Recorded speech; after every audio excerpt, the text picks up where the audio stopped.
أعوذ بالله من الشيطان الرجيم فبما رحمة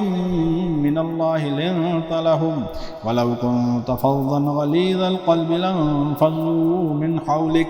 فاعف عنهم واستغفر لهم وشاورهم في الأمر فإذا عزمت فتوكل على الله إن الله يحب المتوكلين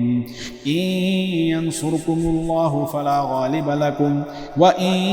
يخذلكم فمن ذا الذي ينصركم من بعده وعلى الله فليتوكل المؤمنون وما كان لنبي أن يغل ومن يغل يأت بما غل يوم القيامة ثم توفى كل نفس ما كسبت وهم لا يظلمون أفمن اتبع رضوان الله كمن باء بسخط من الله ومأواه جهنم وبئس المصير هم درجات عند الله والله بصير بما يعملون